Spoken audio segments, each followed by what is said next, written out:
Hello, my name is Tony from Zen Boxing and Martial Art Therapy Practice located in Mount Barker, South Australia. Today we're going to cover some kicks and how to block them.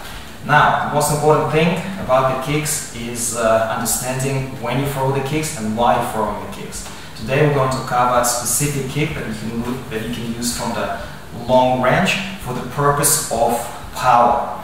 In order to generate the power, we need a couple of things. First of all, we need to engage every single muscle in our body as we're throwing this kick.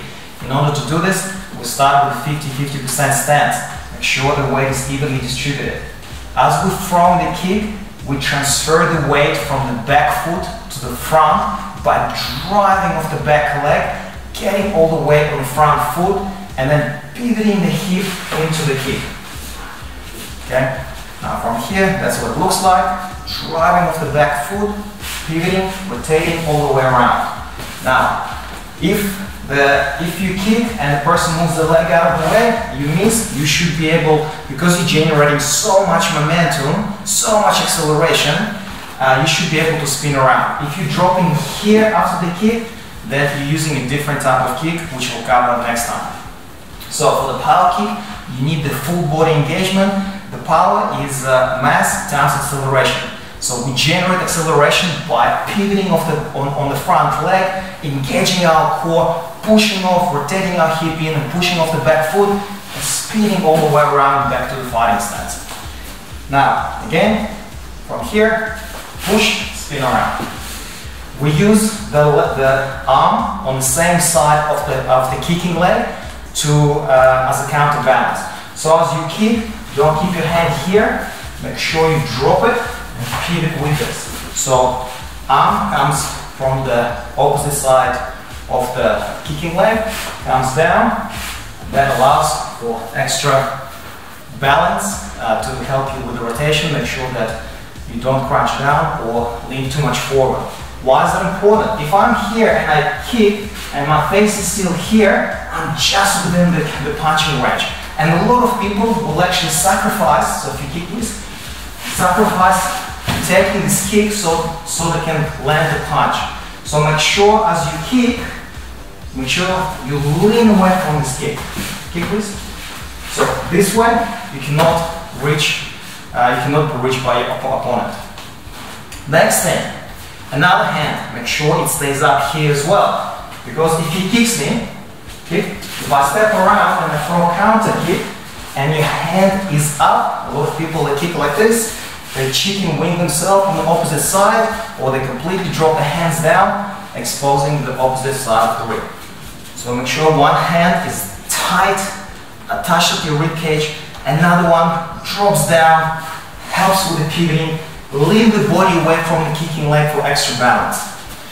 Now, another very important tip. Make sure that as you kick, take a little step to the side. By taking a little step to the side, you're opening up your hips. So as you kick, that gives you a little bit extra distance that you can use the hips to drive into the target. Now, if I'm kicking here and I don't take a step, often the kick starts to look like this. Because the hips don't have much of the room to move. By stepping outside, slightly opening the leg, pivoting, engaging the hips, gives you much more powerful kick. So it looks like this in practice, walking around, kick, kick, boom. Yeah, so walking around, kick. Okay, where you want to kick, again, many targets, but for the low kicks, if you divide the leg from the hip to the knee, halfway here is a very nice area to kick. What you want to kick with is just the end tip of your shin.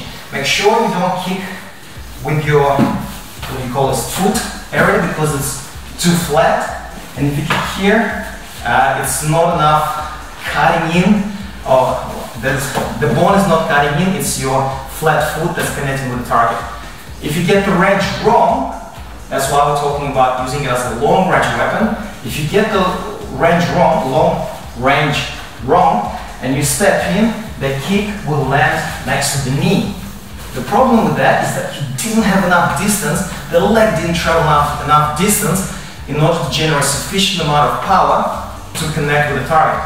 Again, if I see the person doing this and they're at the wrong range for the kick, that gives me a perfect opportunity to come in with a counter punch.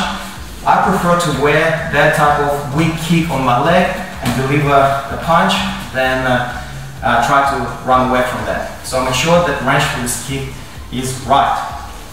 Now, how can you develop this kick? In the previous videos, I talked about foot rotation. So what we can do, one of the exercise is your opponent or your training partner can hold your leg. You bring another hand up. Make sure this hand stays next to your face, attached to your ribs, and from here, we point this foot, this toe towards the opponent, get up on our toes, pivot. Get up on the toes, pivot, come back. Here we want to drive the hip into the target. So do about 20 each side. Okay, you will learn to engage your hip, learn to push your hip into the opponent, again significantly improving your power.